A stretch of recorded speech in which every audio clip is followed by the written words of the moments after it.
નમસ્કાર વિદ્યાર્થી મિત્રો, આપણે આનુવંશિકતા અને ભિન્નતા છે એટલે કે પ્રકરણ નંબર 5 છે એમનો આપણે અભ્યાસ કરીએ છીએ. તો આપણે આગળના લેક્ચરની અંદર જનીન કોને કહેવાય એ, એમના પછી સમયુગ્મી, વિષમયુગ્મી, અર્ધયુગ્મી, આવા ઘણા બધા શબ્દો છે એ આવશે. એ ચેપ્ટરની અંદર એક સંકરના પ્રયોગ માટે અને દ્વિસંકરના પ્રયોગ માટે અતિ મહત્વના છે. તો વિદ્યાર્થી મિત્રો, આજે આપણે એક સંકરણનો પ્રયોગ છે એમનો અભ્યાસ કરવાનો છે, પણ એ શબ્દ બધા જ અભ્યાસ કરીએ એની પહેલા ક્યાંક શબ્દો એવા આવશે, સ્વરૂપ પ્રકાર છે, જનીન પ્રકાર કોને કહેવાય, કારક કોને કહેવાય, ત્યારબાદ સમયુગ્મી કોને કહેવાય, વિષમયુગ્મી કોને કહેવાય. આ બધા જ શબ્દો છે એને પહેલા આપણે ભણવા પડે. તો પહેલા હજી એકવાર સમજાવું છું, કારક કોને કહેવાય, પ્રભાવી જનીન કોને કહેવાય, પ્રચ્છન્ન કોને કહેવાય, સમયુગ્મી કોને કહેવાય, વિષમયુગ્મી કોને કહેવાય, અર્ધયુગ્મી કોને કહેવાય, જનીન પ્રકાર કોને કહેવાય, સ્વરૂપ પ્રકાર કોને કહેવાય, સ્વરૂપ નકલ કોને કહેવાય. ટોટલ આવા મારે તમને 7 થી 8 શબ્દો સમજાવવાના છે, અને એ શબ્દો સમજાય ને ત્યાર પછી તમને એક સંકરણનો પ્રયોગ છે ને એ વ્યવસ્થિત સમજાય. તો કોઈ પણ વિદ્યાર્થી મિત્રો, આપણે જે ધોરણ 11 ની અંદર કોષની રચના ભણી ગયા છીએ, જે આપણા શરીરનો રચનાત્મક અને ક્રિયાત્મક એકમ છે. તો આ જે કોષ છે ને એ કોષની અંદર એક અંગિકા તરીકે કોષ કેન્દ્ર આવેલું હોય છે, અને આ કોષ કેન્દ્ર છે ને એમની અંદર રંગસૂત્ર હોય છે. તો આપણા કોષની અંદર 46 રંગસૂત્ર હોય છે. કેટલા? 46. એમાં બધા જ રંગસૂત્ર ઉપર આ રંગસૂત્ર છે એ ડીએનએ નું બનેલું છે. આ સપોઝ ડીએનએ છે, આ ડીએનએ છે. આ ડીએનએ નો એક ટુકડો લો કે જેમાંથી પ્રોટીનનું નિર્માણ થાય. કોનું નિર્માણ થાય? પ્રોટીનનું નિર્માણ થાય. તો એ ટુકડાને આપણે જનીન, મેન્ડલ નામના વૈજ્ઞાનિકે આ ટુકડાને કારક કીધા હતા, ફેક્ટર કીધા હતા, અને જોન્સન નામના વૈજ્ઞાનિકે આ ટુકડાને જનીન કીધા હતા. તો બંને છે એક જ ટુકડો, પણ બે અલગ અલગ વૈજ્ઞાનિકે એકે કારક શબ્દ વાપર્યો અને એકે જનીન શબ્દ વાપર્યો, જીન કીધું. તો કારક કયો કે જનીન કયો, બંને એક જ છે. જો આમાંથી પ્રોટીન બનતું હોય ને તો એ પ્રભાવી છે, અનદેખાતું. અને વિદ્યાર્થી મિત્રો, જો એ અભિવ્યક્ત ન થતું હોય ને તો એ પ્રચ્છન્ન કહેવાય, રિસેસિવ જીન કહેવાય. તો મારા શરીરમાં જો જનીન હોય તો એ અભિવ્યક્ત થાય તો પ્રભાવી, ન થાય તો પ્રચ્છન્ન. મતલબ માની લો કે જે આંખનો રંગ છે એ આંખનો રંગ જાંબલી ઉપર અથવા તો એવા પ્રકારનો આંખનો રંગ છે, અથવા તો બ્લુ કલરના આંખનો રંગ, તો એના માટેનું જે કાંઈ જનીન છે, સપોઝ માની લો કે આંખમાં છે અથવા તો આપણા શરીરના કોષોમાં, અને એ અભિવ્યક્ત થાય તો પ્રભાવી, ન થાય તો પ્રચ્છન્ન.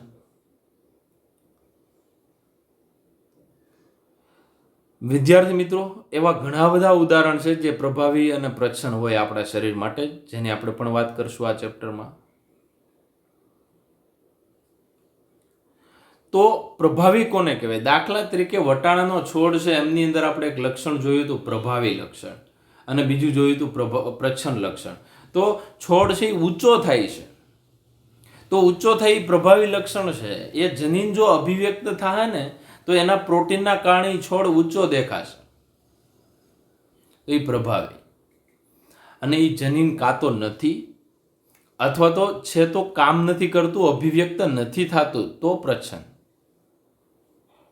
તો પ્રભાવી અને પ્રચ્છન્ન હવે ખ્યાલ આવ્યો. તો એના આધારે આપણે ટોટલ પ્રકાર જોયા હતા કે આ રંગસૂત્ર ઉપર છે, તો આપણામાં રંગસૂત્ર રિયલમાં એની સંખ્યા કેટલી હોય? 2 છે ને. એમાંથી રંગસૂત્ર એના વૈકલ્પિક કારકો, એલીલ, આ એક નવો શબ્દ પાછો સમજવાનો પ્રયત્ન કરજો, એલીલ, વૈકલ્પિક કારક. વૈકલ્પિકનો મતલબ થાય વિકલ્પ. તો આપણા શરીરમાં એક જ મતલબ કોઈ પણ લક્ષણ હોય ને એમના માટે રિયલમાં બે જનીન હોય, એક રંગસૂત્ર એક ઉપર અને બીજું બીજા ઉપર. મતલબ આપણા શરીરમાં ટોટલ રંગસૂત્ર કેટલા છે? તો કે 23 જોડ છે. માની લો એમાંથી 20 નંબરનું રંગસૂત્ર લઉં તો 20 ઉપર રંગસૂત્ર, 20 ઉપરનું જે રંગસૂત્ર છે એ 20 નંબરના રંગસૂત્રની વાત કરું તો એની ઉપર એકવાર જનીન આવેલું હશે, બીજા 20 નંબરના રંગસૂત્ર ઉપર બીજી વાર જનીન આવેલું હશે. તો માની લો કે અહીંયા તમને જે આકૃતિમાં દેખાય આ માની લો 16 નંબરનું છે, આ 16 નંબરનું રંગસૂત્ર, તો એક જનીન અહીંયા છે, એક જનીન અહીંયા છે. તો ટોટલ કેટલા વિકલ્પ છે? 2 વિકલ્પ છે. બરોબર છે. અથવા તો બીજા શબ્દોમાં કહી શકીએ કાં તો પ્રભાવી છે કાં તો પ્રચ્છન્ન છે, 2 વિકલ્પ છે. તો આને આપણે વૈકલ્પિક કારકો કહી શકીએ, અલ્ટરનેટિવ ફોર્મ ઓફ જીન. એક નહીં, બીજા 2 મતલબ અલગ અલગ ફોર્મ છે જેને આપણે વૈકલ્પિક કારક તરીકે ઓળખીએ છીએ.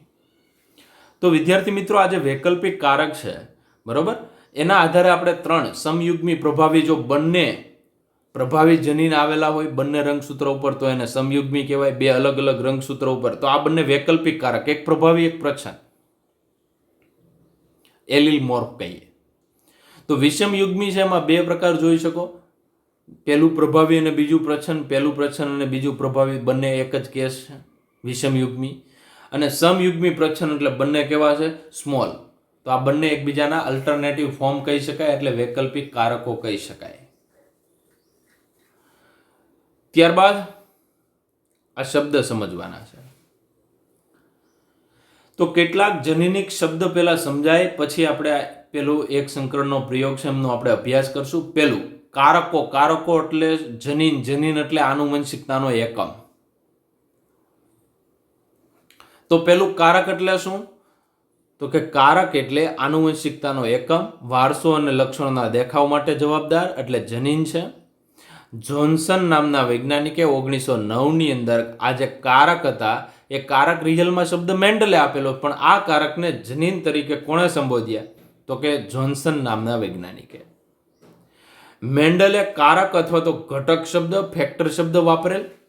કારકને રજૂ કરવા માટે મોર્ગને સૌપ્રથમ સિગ્નલ આપેલો, મતલબ સિમ્બોલ આપેલા કે જો કેપિટલ ટી હોય ને, બરોબર, વટાણાના છોડની ઊંચાઈ માટે જો કેપિટલ ટી હોય ને તો પ્રભાવી છે, સ્મોલ ટી હોય ને તો પ્રચ્છન્ન છે. એવું નથી કે ઊંચાઈ ઊંચો હોય તો એને આપણે ટોલ કહીએ તો એનું કેપિટલ ટી મૂકીએ, નાના છોડ છે તો એને આપણે નીચા છોડ છે તો એને આપણે ડ્વાર્ફ કહીએ તો એનો ડી મૂકીએ, એવું નથી. જો પ્રભાવી હોય ને તો એને કેપિટલમાં દર્શાવાય અને પ્રચ્છન્ન જનીન હોય ને તો એને સ્મોલ લેટરમાં દર્શાવાય, મતલબ નાની લિપિમાં અથવા તો નાના મૂળાક્ષરની અંદર દર્શાવાય. તો એ મોર્ગન નામના વૈજ્ઞાનિકે આપ્યું, થોમસ હન્ટ મોર્ગન. ડ્રોસોફિલા ઉપર કામ કર્યું. પ્રેક્ટિકલ જીનેટિક્સ એમના ફાધર આપણે ઓળખતા હતા. તો કારક ઉપર કેટલું સમજ્યા આપણે? કારક શબ્દ છે એ કારક શબ્દ મેન્ડલે આપ્યો, એને ફેક્ટર કહેવાય. ત્યારબાદ જોન્સને 1909માં જનીન કીધા. ત્યારબાદ મોર્ગને એના સિમ્બોલ આપ્યા કે જો પોઝિટિવ મતલબ હોય ને અથવા તો પ્રભાવી હોય, ડોમિનન્સ હોય ને તો એને કેપિટલમાં દર્શાવાય અને પ્રચ્છન્ન હોય તો એને નાના મૂળાક્ષરમાં દર્શાવાય. તો પેલો શબ્દ સમજ્યા. હવે બીજો શબ્દ વૈકલ્પિક કારક, એલીલ. તો ઘણીવાર એલીલ શબ્દ હશે ને બુકમાં, ઘણીવાર વૈકલ્પિક કારક હશે, એ બે તમારે હરખું યાદ રાખવાનું. ઘણીવાર ફેક્ટર શબ્દ વાપર્યો હશે બુકમાં, ઘણીવાર કારક શબ્દ વાપર્યો હશે, ક્યારેક જનીન શબ્દ વાપર્યો હશે. આ બધું એક જ છે એમ યાદ રાખવાનું. બીજો શબ્દ છે ને એ વૈકલ્પિક કારક કયો? વૈકલ્પિક કારક એટલે જનીન તત્વનું વૈકલ્પિક સ્વરૂપ. તો સમજાત રંગસૂત્ર, દાખલા તરીકે 19 નંબરનું રંગસૂત્ર અને 19 નંબરનું રંગસૂત્ર, તો આ બે રંગસૂત્ર સમાન છે તો કેવા રંગસૂત્ર કહેવાય? સમજાત, હોમોલોગસ ક્રોમોઝોમ. તો આ સમજાત રંગસૂત્ર પર એક સરખા સ્થાને આવેલું છે. જો અહીંયા બી જોવો તો બે રંગસૂત્રમાં એક જ જગ્યાએ આવેલું છે. તો આજે સમાન સ્થાને આવેલું છે જેને વૈકલ્પિક કારકો કહેવાય. અને વૈકલ્પિક કારક શબ્દ છે બેટ્સને આપેલો છે. તો એક વિકલ્પ થયા ને, એલીલ કહી શકીએ, અલ્ટરનેટિવ ફોર્મ ઓફ જીન. જનીનનું વૈકલ્પિક સ્વરૂપ બરાબર વૈકલ્પિક કારક. તો સમજાત રંગસૂત્રના સમાન સ્થાને આવેલું હોય છે. અને આ શબ્દ છે બેટ્સન દ્વારા. તો અહીંયા તમે જુઓ તો આ કેપિટલ બી, તો આ એક બી બીજા બીનો વિકલ્પ કહી શકાય, એટલે વૈકલ્પિક કારક. એવી રીતના સ્મોલ બી બરોબર છે, એ પણ એકબીજાના વૈકલ્પિક કારક. એમ કેપિટલ બી સ્મોલ બી, તો કેપિટલ બી અને સ્મોલ બી બંને એકબીજાના વૈકલ્પિક કારકો એલિલ મોર્ફ. તો એલિલ મોર્ફ એટલે ટોટલ સંખ્યા કેટલી થાય? 2. તો 2 જનીન છે, એકબીજાના વૈકલ્પિક સ્વરૂપ છે, જેને આપણે વૈકલ્પિક કારક એટલે કે એલિલ મોર્ફ તરીકે ઓળખીએ છીએ, અથવા ટૂંકમાં એલિલ કહીએ તો પણ ચાલે. તો સમયુગ્મી કયો વિષમયુગ્મી કયો, એમાં જે બંને જનીન છે ને એકબીજાના વૈકલ્પિક કારક તરીકે ઓળખીએ છીએ, એવી રીતના યાદ રાખવાનું. ત્યારબાદ સમયુગ્મી મતલબ શું? તો કે આ જે બંને વૈકલ્પિક કારકો બંને જો સમાન હોય ને તો એને સમયુગ્મી કહેવાય. તો સમયુગ્મી હમણાં ઉપર તમને આકૃતિમાં દેખાડ્યું હતું કે આ બંને સમાન છે. જો આ એક જ રંગસૂત્ર, બંને વિકલ્પો સમાન છે. તો એવી રીતના ઊંચા છોડ માટે capital T, capital R, capital આવા કોઈ જો જનીન હોય બંને સમાન હોય તો સમયુગ્મી. બંને પ્રભાવી હોય તો સમયુગ્મી, પછી બંને પ્રચ્છન્ન હોય ને તો પણ એને સમયુગ્મી તરીકે ઓળખવામાં આવે છે. તો જ્યારે પણ 2 જન્યુઓના ફલન દ્વારા ઉત્પન્ન થતા ફલિતાંડ પાસે એક સમાન કારક હોય,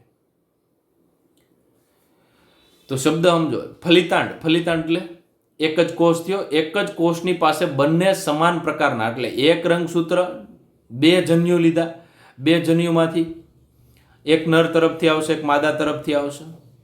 તો આ નર તરફથી અને માદા તરફથી બંનેની અંદરથી સમાન પ્રકારના જનીન આવે છે, તો એને શું કહેવાય? સમયુગ્મી. અને આવા ફલિતાંડને સમયુગ્મી ફલિતાંડ. તો આવો સજીવ છે, તો માની લો કે આપણા શરીરમાં કોઈ રંગસૂત્ર લઈ લો હિમોગ્લોબિન માટેનું, તો હિમોગ્લોબિન માટે એક હિમોગ્લોબિન મતલબ બંને જે રંગસૂત્ર ઉપર આવેલા જનીન છે એ બનાવે છે. તો આ જે સ્વરૂપ છે તો બંને સમાન સ્વરૂપ હોય તો એને આપણે સમયુગ્મી કહીએ. પણ એક પ્રભાવી હોય અને એક પ્રચ્છન્ન હોય, 2 અલગ અલગ હોય તો વિષમયુગ્મી. કઈ રીતે? તો આ બંને સમાન છે, જો સમાન રંગસૂત્ર છે, સમાન આવેલા છે, તો એલિલ આર સેમ. વૈકલ્પિક કારકો જો સમાન હોય ને તો એને સમયુગ્મી. જો વૈકલ્પિક કારકો કેવા છે? અલગ અલગ. અહીંયા કેપિટલ છે મતલબ પ્રભાવી છે, આ પ્રચ્છન્ન છે, તો વિષમયુગ્મી. અને એક જ રંગસૂત્ર ઉપર આવેલું હોય ને બીજા ઉપર ન આવેલું હોય તો એને હેમિઝાઇગસ અથવા તો અર્ધયુગ્મી કહેવાય. તો આવું નરમાં જોવા મળે. XY રંગસૂત્ર 23મી જોડ છે એ નરમાં કઈ હોય? તો કે XY, માદામાં XX હોય. તો નરમાં જે XY છે ને એ XYમાં જે રંગસૂત્ર Y ઉપર હોય X ઉપર ન હોય, સોરી, જે જનીન X ઉપર હોય Y ઉપર ન હોય, Y ઉપર હોય X ઉપર ન હોય, એકમાં જ આવેલું છે, એટલા માટે એને શબ્દ વપરાય અર્ધયુગ્મી. તો મારા ખ્યાલ પ્રમાણે હવે 3 શબ્દો ક્લિયર થયા હશે: સમયુગ્મી, વિષમયુગ્મી અને અર્ધયુગ્મી. તો વિષમયુગ્મીની વ્યાખ્યા જોઈએ તો બંને અલગ પ્રકારના જન્યુઓના ફલન, એટલે એક પ્રભાવી જનીન ધરાવતું જન્યુ છે અને બીજું પ્રચ્છન્ન. તો આવી રીતના જો ફલિતાંડ બને એમાં અલગ કારકો હોય, પ્રભાવી હોય, પ્રચ્છન્ન હોય તો એને વિષમયુગ્મી કહેવાય. આવા ફલિતાંડમાં વિકાસ પામતા વ્યક્તિગત જીવને વિષમયુગ્મી, અને સમયુગ્મી અને વિષમયુગ્મી બંને શબ્દ છે બેટ્સન નામના વૈજ્ઞાનિકે આપેલા છે. સમયુગ્મી અને વિષમયુગ્મી જે શબ્દો છે એ બેટ્સન દ્વારા આપવામાં આવેલા છે. અર્ધયુગ્મી, તો અર્ધયુગ્મી એટલે શું? અડધું એટલે એક જ વાર આવેલું છે જનીન. તો જે વ્યક્તિ માત્રમાં એક જ જનીન તત્વ, જે જોડ હોવી જોઈએ એમાંથી એક જ ધરાવે છે, તો X અને Y બંને અલગ અલગ. આપણા શરીરની વાત કરીએ તો ટોટલ અલગ અલગ નરની અંદર 24 રંગસૂત્ર હોય, માદામાં 23 રંગસૂત્ર પ્રકારની વાત કરું છું. તો 1 થી 22 તો બંનેની અંદર સમાન હોય. જે 23ની અંદર X અને Y એ બંને અલગ અલગ રંગસૂત્ર. જે જનીન કોના ઉપર હોય? X ઉપર હોય, Y ઉપર ન હોય. Y ઉપર જે જનીન હોય X ઉપર ન હોય. તો કહેવાનો મતલબ છે એક જ વાર આવેલું હોય તો એને આપણે અર્ધયુગ્મી તરીકે ઓળખીએ, અથવા તો હેમિઝાઇગસ. તો હોમો, હિટ્રો અને હેમી 3 આ રીતના સમજી શકાય. તો અહીંયા તમને આકૃતિમાં આપેલું છે હોમો, હિટ્રો અને હેમી. બંને પ્રભાવી કે બંને પ્રચ્છન્ન હોય તો સમયુગ્મી, એક પ્રભાવી ને એક પ્રચ્છન્ન હોય તો વિષમયુગ્મી, અને એક જ વાર આવેલું હોય તો અર્ધયુગ્મી, અડધામાં જ આવેલું એટલે અર્ધયુગ્મી હેમિઝાઇગસ. તો નર માટે લિંગ સંકલિત, લિંગ એટલે નર અને માદાના જે એક્સ અને વાય રંગસૂત્રો છે ને એ લિંગ સંકલિત રંગસૂત્ર કહેવાય. તો આ જે લિંગ સંકલિત રંગસૂત્ર છે ને એ નરની અંદર એક્સ એક જ વાર હોય, વાય એક જ વાર હોય, એટલે તમે જોઈ શકો આ રંગસૂત્ર છે ને એ એક જ વાર જનીન ધરાવતા હોય એટલે અર્ધયુગ્મી તરીકે ઓળખીએ છીએ. એમના સિવાય સ્વરૂપ પ્રકાર અને જનીન પ્રકાર આ બહુ અતિ મહત્વનું. સ્વરૂપ પ્રકાર એટલે બહારથી જે લક્ષણ દેખાય ને તો એને સ્વરૂપ પ્રકાર ફિનોટાઇપ કહેવાય. અંગ્રેજી શબ્દ મહત્વનો, ગુજરાતી શબ્દ મહત્વનો, જીનોટાઇપ ફિનોટાઇપ આવશે. અને જનીન એટલે જીન, જીન ઉપરથી જીનોટાઇપ. તો રિયલમાં જનીનનું બંધારણ કયું છે ને એ જીનોટાઇપ, અને બહાર એ લક્ષણ દેખાય છે કે નથી દેખાતું એ સ્વરૂપ પ્રકાર. બરોબર છે. તો સજીવના બાહ્ય દેખાવ માટેનું ચોક્કસ લક્ષણ, તો અને સજીવની જનીન રચના કયો કે જનીન કોનું બનેલું છે તો એને આપણે જનીન મતલબ જીનેટિક મેકઅપ કોનું આખું થયેલું છે તો એને આપણે જનીન પ્રકાર કહીએ. તો અહીંયા તમે જોઈ શકો કે આ જનીન પ્રકાર દર્શાવે અને આ સ્વરૂપ પ્રકાર. તો બહારથી જે લક્ષણો દેખાય એ સ્વરૂપ પ્રકાર. દાખલા તરીકે એક એક્ઝામ્પલ આપું એટલે વધારે ખ્યાલ આવશે કે capital T small T, capital T અને સ્મોલ ટી. આ વટાણાના ઊંચા અને નીચા છોડ માટેના જનીન પ્રકાર છે. બરોબર. તો આ જનીન તમે જુઓ ને તો આ છોડ છે ને એ પણ ઊંચો દેખાય છે, આ છોડ છે ને એ પણ ઊંચો દેખાય છે, અને સ્મોલ ટી છે ને એ છોડ નીચો દેખાય છે. તો છોડ ઊંચો દેખાવો નીચો દેખાવો એ કેવું છે તો કે એ સ્વરૂપ પ્રકાર છે. પરંતુ એના જનીન બંધારણમાં કેપિટલ ટી અને સ્મોલ ટી હોય ને તો એનો જનીન પ્રકાર થયો. એવી રીતના કેપિટલ ટી અને કેપિટલ ટી છે ને એ વિદ્યાર્થી મિત્રો એ જનીન પ્રકાર થયો, પરંતુ એના કારણે છોડ ઊંચો દેખાય છે ને એ સ્વરૂપ પ્રકાર. તો બહારના જે લક્ષણો છે એ કેવા દેખાય છે, કેવા સ્વરૂપના દેખાય, એ આધારે નામ આપ્યું આપણે ફિનોટાઇપ. ફિનેટિક વર્ગીકરણ ભણ્યા હતા બાહ્ય દેખાવના આધારે એ. તો ફિનોટાઇપ છે ને એ ફિનોટાઇપ વિદ્યાર્થી મિત્રો બહારના લક્ષણો મતલબ સ્વરૂપ કેવું દેખાય એના માટે છે, બહારના લક્ષણો ઉપર ડિપેન્ડ કરે. જીનોટાઇપ એટલે રિયલમાં ડીએનએમાં જનીન કઈ રીતના છે એમના ઉપર ડિપેન્ડ છે. તો ટોટલ મેં તમને અહીંયા 7 વ્યાખ્યા છે એ સમજાવી. એમના સિવાય 2 વ્યાખ્યા, સ્વરૂપ નકલ અને સંકર બળ. તો સ્વરૂપ નકલ એટલે જો વાતાવરણની અલગ પરિસ્થિતિમાં અલગ જનીન પ્રકારને રાખવામાં આવે. તો વાતાવરણની અલગ પરિસ્થિતિ અને અલગ જનીન પ્રકાર 2 શબ્દ છે. તો વાતાવરણની અલગ પરિસ્થિતિમાં અલગ જનીન પ્રકારને રાખવામાં આવે તો પણ સ્વરૂપ પ્રકાર સમાન રહે છે. શબ્દ સમજાય છે તો કે અલગ અલગ વાતાવરણ અલગ અલગ રાખીએ, તાપમાન બદલીએ, થોડો ભેજનું પ્રમાણ, આ અલગ અલગ વાતાવરણ છે. અલગ અલગ જનીન પ્રકારને રાખું છું એમ છતાં સ્વરૂપ પ્રકાર સમાન દેખાય તો આને એક પ્રકારના એકબીજાના સ્વરૂપ નકલ કહી શકાય. ફિનોકોપી, સ્વરૂપ નકલ. કોપી એટલે નકલ, ફિનો એટલે સ્વરૂપ. સંકર બળ એટલે તમને વધારે સારી રીતના ખબર છે. અંતઃસંવર્ધન દબાણ તમને ખબર છે, આપણે સંકરણ ભણી ગયા છીએ. તો સંતાનોની તેના માતા પિતા કરતા અધિક ગુણવત્તાને સંકર બળ કહેવાય. બરોબર છે. તો એવું તમે ઘણીવાર જોયું હશે. બરોબર છે. ગુજરાતીમાં કહેવત છે બાપ કરતા બેટો છે એ સવાયો હોય છે. તો એ સંકર બળ છે. તો આવું તમે ઘણીવાર કહેવત છે, મોરના ઈંડા, તો એ તમે સાંભળ્યું છે. તો કહેવાનો મતલબ શું છે તો કે આ સંકર બળ એટલે માતા પિતા કરતા પણ લક્ષણો કોની અંદર તો કે સંતતિમાં સારા છે. તો એને આપણે સંકર બળ કહીએ છીએ. પણ સંકર બળ ત્યારે જ પેદા થાય જો સંકરણ કરાવવામાં આવે. એમાંય જો અંતઃસંકરણ હોય ને, સ્વપરાગનયન વારંવાર વનસ્પતિમાં કરાવીએ તો આજે સંકરબળ છે ને નાશ પામે. તો વિદ્યાર્થી મિત્રો, તેઓ એક સરખા વિષમ યુગ્મતીના લીધે બને છે. સંકરબળનું વનસ્પતિજન્ય છોડમાં લાંબા સમય માટે જાળવણી થઈ શકે. અંતઃપ્રજનન સ્વપરાગનયનના કારણે સંકરબળથી નાશ પામે. વારંવાર અંતઃસંકરણ કરાવવામાં આવે તો સંકરબળથી નાશ પામે છે, જે સંતતિમાં સમયુગ્મતા પ્રેરે છે. જેમ વિષમ યુગ્મતા વધારે એમ વધારે સંકરબળ, અને જેમ સમયુગ્મતા વધારે, એ પ્રકરણ નંબર 9 ની અંદર પણ તમને અભ્યાસ કરાયો હતો. તો અંતઃપ્રજનનના લીધે સંકરબળ છે એમનો નાશ થાય અને અંતઃપ્રજનન છે એમાં ઘટાડો થાય છે.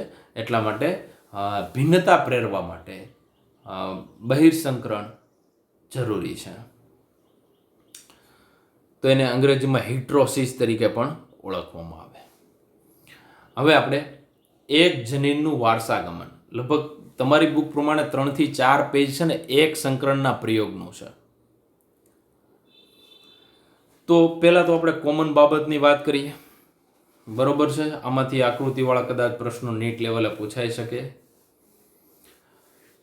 તો આપણે એક જનીનનું વારસાગમન આપણે એને એક સંકરણના પ્રયોગ તરીકે પણ ઓળખીએ છીએ. તો પહેલા તો આપણે ઇમેસ્ક્યુલેશન અને કોથળી ચઢાવી એનો સૌપ્રથમ મેન્ડલે ઉપયોગ કર્યો હતો. તો એ શું કહેવા માંગે છે એની આપણે વાત કરવાની છે. તો ઉપરની વ્યાખ્યા કદાચ તમને ન સમજાણી હોય તો હજી ભવિષ્યમાં આપણે બધું ભણવાનું છે ને એમાં તમને સમજાઈ જશે. બરોબર છે. તો આ સમયુગ્મી વિષમયુગ્મી એ આ રીતના તમને વધારે ખ્યાલ આવશે. તો ચાલો આપણે પરાગને ઉદાહરણ લઈએ કે સંકરણના પ્રયોગ મેન્ડલે જે કર્યા હતા એમની અંદર એણે શું કર્યું હતું, ઇમેસ્ક્યુલેશન કોને કહેવાય અને કોથળી ચઢાવી કોને કહેવાય, એ બેયનો આપણે અભ્યાસ કરીએ. તો આ પુષ્પ છે. કોનું પુષ્પ છે? વટાણાનું પુષ્પ. કેવું છે? દ્વિલિંગી છે. દ્વિલિંગી એટલે સ્ત્રી કેસર ને પુંકેસર બંને હાજર હોય ને તો એને આપણે શું કહીએ? દ્વિલિંગી કહેવાય, બાયસેક્સ્યુઅલ ફ્લાવર કહેવાય. હવે આજે પુંકેસર એટલે તમને આજે તાતણા દેખાય છે ને એ તાતણા બધા પુંકેસર છે. પુંકેસરની અંદર તમને ખબર છે કે ઉપરની બાજુએ પરાગાશય, યોજી અને તંતુ એમ 3 વસ્તુ ગોઠવાયેલી હોય છે. અને સ્ત્રી કેસર છે ને તો આજે તમને વચ્ચેની સિંગ જેવો ભાગ અને ઉપરનો ભાગ છે એ સ્ત્રી કેસર છે. તો સ્ત્રી કેસરનો ટોચનો ભાગ છે ને પરાગાસન કહેવાય. આ નળી છે ને પરાગ વાહિની અને નીચેનું બીજાશય. અને પુંકેસરનો ટોચનો ભાગ છે ને એને પરાગાશય, અને પરાગાશય હોય ને તો એ પરાગરજ પેદા કરે છે જેને આપણે પરાગાશય તરીકે ઓળખીએ. બાકી અહીંયા તમને ખબર છે સાઈડમાં આ બે દેખાય છે લીલા રંગના, એ વજ્રપત્ર છે. તો આ ફૂલ નહીં તો ફૂલની પાખડી એ દલપત્ર છે. તો આ દલપત્ર, વજ્રપત્ર, સૌથી બહારની બાજુએથી શરૂ કરીએ તો વજ્રપત્ર, ત્યારબાદ દલપત્ર, ત્યારબાદ પુંકેસર અને એકદમ સેન્ટરમાં સ્ત્રી કેસર ગોઠવાયેલું હોય છે. હવે આ જે પુષ્પ છે ને એ પુષ્પની અંદરથી આ પુંકેસર છે ને એમ કાપી નાખવું.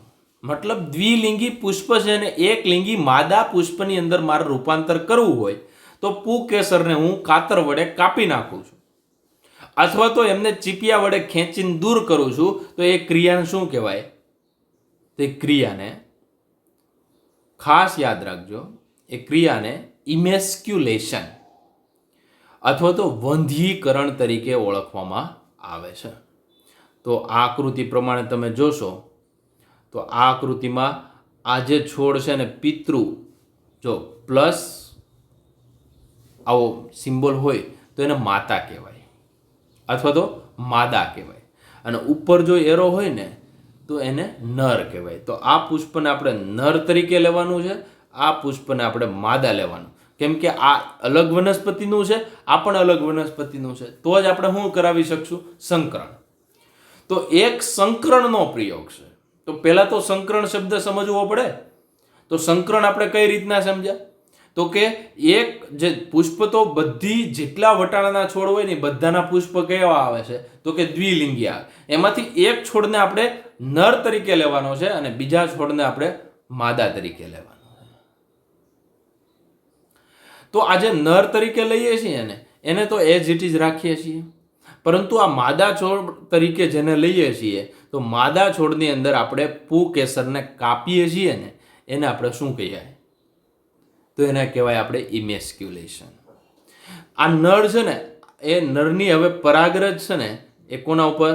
તો કે આમની પરાગરજ છે આના ઉપર છંટકાવ કરવાની, કેમ કે પુંકેસર, ત્યારબાદ એને કોથળી ચઢાઈ દેવાની, એટલે અનવોન્ટેડ જે પરાગરજ છે, જે બિનજરૂરિયાતવાળી જે પરાગરજ છે એ અહીંયા આવે નહીં. અને આમની પરાગરજ છે એમને આમના પર મતલબ માદા પુષ્પ હતું એના ઉપર છંટકાવ કરવાનો, પાછી કોથળી ઢાંકી દેવાની, અને એમાંથી જે ફળ બને એ ફળ છે બરોબર, વટાણા જે બનશે એને પાછા વાવવાના.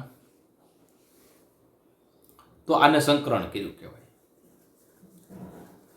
તો ઇમેસ્ક્યુલેશન, જો એક લિંગી પુષ્પ હોય ને તો ખાલી કોથળી ચઢાવવાની આવે, દ્વિલિંગી પુષ્પ હોય ને તો ઇમેસ્ક્યુલેશન કરીને કોથળી ચઢાવવાની આવે.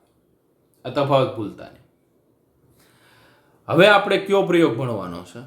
તો કે એક સંકરણનો પ્રયોગ. પહેલા હું તમને સમજાવું છું, હાવ સામાન્ય બાબત. એક જ સંકરણનો પ્રયોગ આપણે શા માટે કીધો?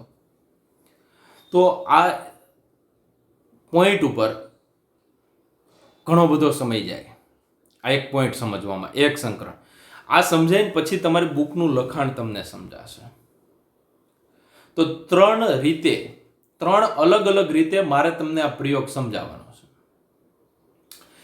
એક જ લક્ષણને ધ્યાનમાં લીધું છે ને એટલા માટે એક સંકરણનો પ્રયોગ કીધો, મોનો હાઇબ્રિડ એક્સપેરિમેન્ટ કીધો. એક લક્ષણ કોઈ પણ લો, દાખલા તરીકે બીજનો રંગ લો, બીજનો આકાર લો, પુષ્પનું સ્થાન લો, પુષ્પનો રંગ લો, કે છોડની ઊંચાઈ લો, આ બધા કોઈ પણ લક્ષણમાંથી એક જ લક્ષણ લો, દાખલા તરીકે છોડની ઊંચાઈ. તો છોડની ઊંચાઈ લીધી, એક લક્ષણ લીધું, એક લક્ષણની અંદર બે અલગ અલગ, એક ઊંચા છોડની જાત હતી, એક નીચા છોડની જાત હતી, એ બેની વચ્ચે સંકરણ કરાવું તો એને એક સંકરણનો પ્રયોગ કહેવાય. તો એક સંકરણનો પ્રયોગ છે ને એની અંદર અહીંયા આપણે મેન્ડલે જે પહેલો પ્રયોગ કર્યો ને એમાં ક્યુ લક્ષણ લીધું હતું. એમ તો એણે 7 લક્ષણ લઈ, મતલબ 14 અલગ અલગ જાત લઈને પ્રયોગ કરેલા છે. પરંતુ આપણે વાત કરીએ તો પહેલા એણે જે પ્રયોગ કર્યો ને એ છોડની ઊંચાઈ વાળું લક્ષણ લીધું, એક જ લક્ષણને ધ્યાનમાં રાખ્યું, અને એક જ લક્ષણ છે એને ધ્યાનમાં રાખીને પ્રયોગ કર્યો ને એટલા માટે આપણે એને કીધું એક સંકરણનો પ્રયોગ. મોનો હાઇબ્રિડ એટલે સંકરણ, મોનો એટલે એક, એક્સપેરિમેન્ટ. તો એમાં એણે શું કર્યું? તો કે આ પિતૃ પેરેન્ટ્સ તરીકે બરોબર છે, એક ઊંચો છોડ લીધો અને એક શુદ્ધ નીચો છોડ. મતલબ આમનું જે જનીન બંધારણ એ કેપિટલ ટી હતું અને આમનું સ્મોલ ટી હતું. મતલબ શુદ્ધ ઊંચા હતા અને આ શુદ્ધ નીચા હતા. એકને નર તરીકે લીધું, એકને માદા તરીકે લીધું. એ બંનેની વચ્ચે સંકરણ કરાયું. એટલે કઈ પદ્ધતિ? ઇમેસ્ક્યુલેશન અને બેગિંગનો ઉપયોગ કરીને. એટલે આમાંથી હવે તમને ખબર છે આ કેપિટલ ટી હતું, આ સ્મોલ ટી હતું. આના જન્યુ હંમેશા કેપિટલ ટી હશે, આમના જન્યુ હંમેશા સ્મોલ ટી હશે. એ બે ભેગા થયા એટલે કેપિટલ ટી સ્મોલ ટી છે એ વાળું જે પહેલું નિર્માણ પામ્યું એ પ્રથમ પેઢી. એટલે આ બેનું સંકરણ કર્યું અને જે કાંઈ બીજ બન્યા વટાણા, એ વટાણાને વાવ્યા અને એ છોડ જે બન્યા એને F1 પેઢી કીધા. F એટલે ફિલિયલ એટલે પેઢી નંબર 1, ફર્સ્ટ જનરેશન, પેઢી નંબર 1 નિર્માણ થયું. પેઢી નંબર 1 ની અંદર કેપિટલ ટી સ્મોલ ટી આવું જનીન પ્રકાર હતું અને સ્વરૂપ પ્રકાર તો કે બધા છોડ ઊંચા થયા. બધા છોડ કેવા થયા? ઊંચા થયા. બરોબર છે. તો અહીંયા તમારી બુક પ્રમાણે તમે જોશો તો અહીંયા ઊંચા આવે છે. તો પહેલી પેઢી છે ને એમાં 100% ઊંચા છોડ મળ્યા. અને એ ઊંચા છોડ મતલબ જે શોર્ટ ક્વેશ્ચન માટે હજી યાદ રાખજો, જે પેલા પિતૃ લીધા એની વચ્ચે પરફલન કરાયું. પહેલી પેઢી છે ને એની વચ્ચે પરફલન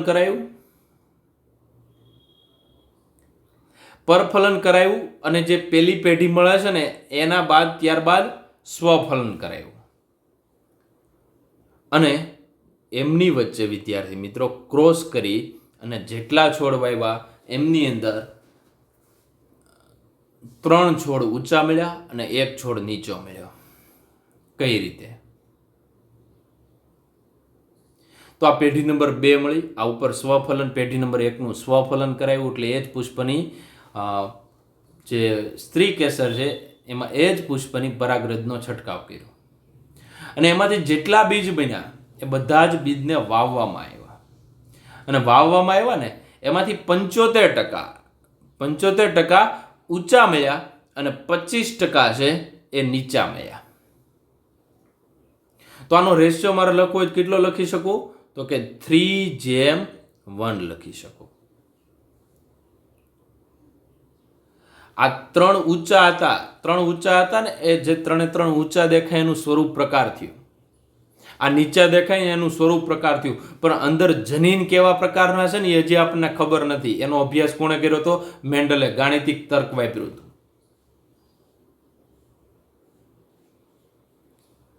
તો હજી એકવાર કહું છું કે આ જે ઊંચા છોડ અને જે નીચા છોડ છે ને એ વિદ્યાર્થી મિત્રો એ ખાસ કરીને વૈકલ્પિક કારકો કઈ રીતના ગોઠવાયેલા છે ને એના અભ્યાસ માટે આપણે સાઈડમાં આકૃતિ છે ને એનો અભ્યાસ કરવો પડે. આ આકૃતિ જો પિતૃ તરીકે શું લીધું? તો કે આ પી જનરેશન, પીનો મતલબ થાય પેરેન્ટ્સ, પિતૃમાં એના ઊંચા છોડ લીધા. ઊંચા છોડનું બંધારણ એના જે જનીન હતા ને કેપિટલ ટી હતા, મતલબ આખા જે વટાણાના શરીરની અંદર જે જનીન હતા ને એ કેપિટલ ટી પ્રકારના હતા. નીચા છોડ હતા એ સ્મોલ ટી એટલે શુદ્ધ છોડ લીધા હતા. એમાંથી માની લો કે આમનો અંડકોશ આવે એ ગમે એક જ આવશે, એટલે આ છોડ હશે એ 2n હશે, આ કેવું હશે n, આ કેવું હશે 2n, આ એમાંથી જન્યુ આવ્યો એ કેવો આવ્યો n આવ્યો. આ બે જન્યુ છે એ ભેગા થયા એટલે કોનું નિર્માણ થયું? તો કે કેપિટલ ટી સ્મોલ ટી. દેખાવે આ છોડ કેવો છે? ઊંચો છે, પરંતુ છે કેવો? વિષમયુગ્મી. કેવો છે? વિષમયુગ્મી એટલે શું? તો કે એક કેપિટલ હોય અને બીજું સ્મોલ હોય તો આ વિષમયુગ્મી કહેવાય. પણ આ જે જનીન છે, બરોબર છે, શોર્ટ ક્વેશ્ચન માટે યાદ રાખજો, આ જે કેપિટલ ટી છે ને એ પ્રભાવી છે, એટલે આ બેમાંથી એક પ્રભાવી હોય ને તો પ્રભાવીનું લક્ષણ દેખાય, અને પ્રભુતાનો નિયમ કહેવાય. આ મેન્ડલ નામના વૈજ્ઞાનિકે પ્રભુતાનો નિયમ આપ્યો છે. તો આ પહેલી પેઢીના છોડ બધા જ ઊંચા મળ્યા, પણ આ પિતૃ વચ્ચે પરફલન છે, અને એમના દ્વારા જે પહેલી પેઢી મળે ને વિદ્યાર્થી મિત્રો, એ પહેલી પેઢી તમે જુઓ વિષમયુગ્મી અને ઊંચા. સ્વરૂપ કેવા છે?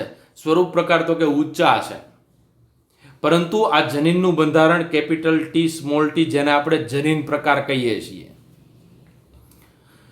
હવે આ જે આવા તમને કેટલાય છોડ મળ્યા? તો કે ઘણા બધા છોડ મળ્યા, આ કેપિટલ ટી અને સ્મોલ ટી. તો ઉપરથી એણે 2 છોડ લીધા, બરોબર છે. 2 છોડ વચ્ચે એણે શું કરાવ્યું?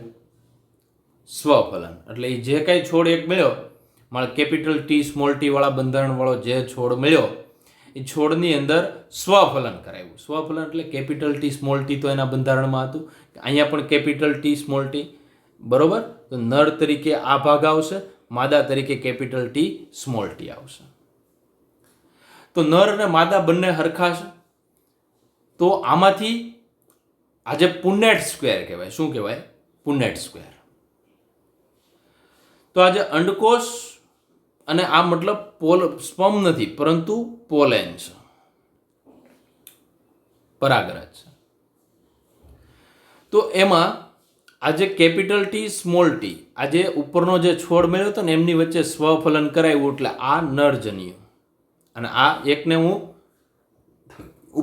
માદા તરીકે લઉં. ઉપર કોના તરીકે? માદા તરીકે. આ નર તરીકે લીધું. 2 અલગ અલગ પુષ્પો એક જ છોડના, એનું સ્વપરાગનયન કરાયું. સ્વપરાગનયન કરાવ્યું એટલે અહીંયાથી તમને ખબર છે અહીંનો કેપિટલ ટી, અહીંનો પણ કેપિટલ ટી, એટલે આ છોડ કેવો મળ્યો? ઊંચો મળ્યો. અહીંયા પણ કેપિટલ ટી, અહીંનો સ્મોલ ટી, એટલે કેપિટલ ટી સ્મોલ ટી. તો અહીંનો કયો ભાગ આવશે? અહીંયા કેપિટલ ટી, અહીંનો કેપિટલ ટી, બંને અહીંયા આવ્યો. આ બંને જન્યુ છે. ત્યારબાદ અહીંયા સ્મોલ ટી, અહીંનો કેપિટલ ટી અને અહીંનો સ્મોલ ટી, એટલે કેપિટલ ટી સ્મોલ ટી. અહીંનો કેપિટલ ટી, અહીંનો સ્મોલ ટી, એટલે કેપિટલ ટી સ્મોલ ટી. અને અહીંનો સ્મોલ ટી અને અહીંનો સ્મોલ ટી, એટલે કેવું? Small T, small T. તો વિદ્યાર્થી મિત્રો, આમાંથી આ 3 છોડ ઊંચા છે. જો આ 3 છોડ કેવા છે? ઊંચા છે. અને એક છોડ નીચો છે. તો આનું પ્રમાણ કેટલું થયું? 3:1. આ જે પ્રકાર થયો ને એ સ્વરૂપ પ્રકાર થયો. બહારથી દેખાવમાં તમને 3 ઊંચા લાગે, એક નીચો લાગે, તો એ સ્વરૂપ પ્રકાર કેટલો મળ્યો? 3:1. પરંતુ વિદ્યાર્થી મિત્રો, આજે કેપિટલ ટી વાળા કેટલા છોડ છે? 1 છે. કેપિટલ ટી સ્મોલ ટી વાળા કેટલા છોડ છે? 2. અને સ્મોલ ટી વાળા કેટલા છોડ છે? 1 છે. તો આ જનીન પ્રમાણે જોઈએ, બરોબર છે. તો આ કેપિટલ ટી 1 જ છે. જો આ 1 જ છે, આવા 2 છે અને આ 1 જ છે. ટોટલ 4 છોડ, એમાંથી 25%, આ 50% અને આ 25%, કુલ 100% થઈ ગયા. તો આજે કેપિટલ ટી એના જનીનની વાત કરે છે, કારકની વાત કરે છે. તો કેપિટલ ટી એ સમયુગ્મી પ્રભાવી કહી શકીએ અને સ્મોલ ટી સમયુગ્મી પ્રચ્છન્ન કહી શકીએ. તો સમયુગ્મી પ્રભાવી 25% છે અને સમયુગ્મી પ્રચ્છન્ન પણ 25% છે. અને આ જે છોડ ઊંચા છે ને, એમાં કેપિટલ ટી સ્મોલ ટી એટલે કે વિષમયુગ્મી પ્રભાવી આમાં દેખાય, ઊંચા દેખાય છે. જો તો આ જે વિષમયુગ્મી પ્રભાવી છે ને, એ વિદ્યાર્થી મિત્રો 50% છે. તો આવી રીતના જનીન કેટલા પ્રમાણમાં કેટલી ટકાવારી દર્શાવે ને એનો જો આપણે આવી રીતના લખીએ તો એને જનીન પ્રકાર એટલે કે જીનોટાઇપ તરીકે ઓળખીએ છીએ. ઊંચા કે નીચા દેખાય એને આપણે સ્વરૂપ પ્રકાર, પરંતુ જનીન કઈ રીતના ગોઠવાયેલું છે એને આપણે ખાસ યાદ રાખજો, જેને આપણે જનીન પ્રકાર તરીકે ઓળખીએ છીએ. પાછો એકવાર એક્સપેરિમેન્ટ કહું છું. માની લો કે ઊંચો છોડ છે એનું જનીન પ્રકાર કેપિટલ ટી. બીજો છોડ છે, નીચો છોડ, એ સ્મોલ ટી છે. આ બે પિતૃ તરીકે લઈએ એટલે આને પી કહેવાય. આમાંથી કેપિટલ ટી આવશે, આમાંથી સ્મોલ ટી આવશે. એક નર તરીકેનું કામ કરશે અને એક માદા તરીકેનું કામ કરશે. આ જે મળે છે એ પહેલી પેઢી એટલે ફિલિયલ 1 તરીકે ઓળખવામાં આવે છે. આ બધા છોડ કેવા મળે છે? ઊંચા મળે છે. પરંતુ પરિસ્થિતિ કઈ છે? વિષમ યુગ્મી પ્રભાવી, કેપિટલ ટી સ્મોલ ટી. ત્યારબાદ આ બેનું સ્વફલન કરાવવાનું, એટલે કેપિટલ ટી સ્મોલ ટી. આ બેને ભેગા થાય તો કેપિટલ ટી. આ બેને ભેગા થાય તો કેપિટલ ટી સ્મોલ ટી અને સ્મોલ ટી. તો વિદ્યાર્થી મિત્રો, આવું એક બોક્સ બન્યું આપણી પાસે. આવું જે બોક્સ બન્યું હતું ને, કેપિટલ ટી સ્મોલ ટી, આવું જે સ્ક્વેર પ્રમાણે આપણે જે જોયું ને, એ રેજિનાલ્ડ જી પ્યુનેટ નામના વૈજ્ઞાનિકે આ પહેલી વાર આવું સ્ક્વેર બનાવ્યું હતું. એટલે આવા સ્ક્વેરને આપણે પુનેટ સ્ક્વેર તરીકે ઓળખીએ છીએ. તો આમની અંદર તો આ જોવો તો કોણ કોણ ઊંચા? તો કે આ છોડ સમયુગ્મી છે, પ્રભાવી છે અને ઊંચો છે. આ બંને છોડ કેવા છે? વિષમયુગ્મી છે અને ઊંચા છોડ છે. અને આ સમયુગ્મી પ્રચ્છન્ન કહી શકીએ. તો આની અંદર તમારે ખાસ યાદ રાખવાનું છે, જનીન પ્રકાર કોને કહેવાય? સ્વરૂપ પ્રકાર. તો 3 જે તમને અહીંયા જે તમને અલગ કલર દેખાડું છું, માની લો બ્લુ કલરનો આ 3 છોડ છે ને એ ઊંચા છે, અને ઊંચા છે ને, અને એક છોડ તમને કેવો દેખાય છે? નીચો. ટૂંકમાં આવા એમણે અલગ અલગ 1200 છોડ ઉપર પ્રયોગ કર્યો હતો. 1200માંથી 75% છે ને ઊંચા જોવા મળ્યા અને 25% નીચા જોવા મળ્યા. અને એમના જે સ્વરૂપ પ્રકાર અને જનીન પ્રકાર, એ પ્રમાણે જનીન પ્રકારની જો વાત કરું ને વિદ્યાર્થી મિત્રો, તો જનીન પ્રકાર ખાસ યાદ રાખજો, જનીન પ્રકાર છે ને એ 1:2:1 ના રેશિયા પ્રમાણે મળ્યું. એટલે કેપિટલ ટી સ્મોલ ટી છે ને 25% મળ્યું, કેપિટલ ટી સ્મોલ ટી છે એ 50% મળ્યું, અને સ્મોલ ટી છે એ વિદ્યાર્થી મિત્રો 25% મળ્યું. આવી રીતના અલગ અલગ અભ્યાસ કર્યો, અલગ અલગ એક લક્ષણને લઈને એનો અભ્યાસ કર્યો, અને આવા પ્રયોગને આપણે એક સંકરણના પ્રયોગ તરીકે ઓળખીએ છીએ. તો અહીંયા પણ તમને આકૃતિ આપેલી છે. આ આકૃતિ છે એ પ્રમાણે જ જોઈએ. જુઓ, આ છોડ કયો છે? ઊંચો, એટલે કેપિટલ ટી વાળો. આ છોડ કયો? નીચો, સ્મોલ ટી વાળો. આના જન્યુઓ એક જ પ્રકારના હશે. આ કેપિટલ ટી જન્યુ, આ કેપિટલ ટી જન્યુ, આ સ્મોલ ટી જન્યુ, અને આ સ્મોલ ટી જન્યુ. બરોબર છે. હવે આ કેપિટલ ટી સાથે આ સ્મોલ ટી જોડાય એટલે આ નિર્માણ થયું. આ કેપિટલ ટી અને આ સ્મોલ ટી અહીંથી આવ્યો એટલે એ થયું.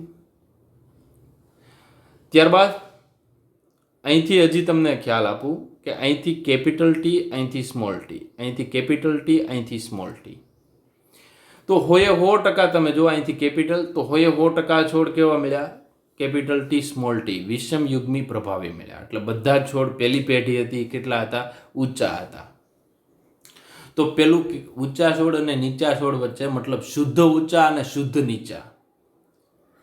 જો અહીંયા કેપિટલ ટી તરીકે જ લેવામાં આવે તો એને શુદ્ધ કહેવાય. કેપિટલ ટી સ્મોલ ટી અશુદ્ધ ઊંચા કહેવાય. તો ઊંચામાં પણ બે પ્રકારના, કેપિટલ ટી શુદ્ધ ઊંચા અને કેપિટલ ટી સ્મોલ ટી અશુદ્ધ ઊંચા.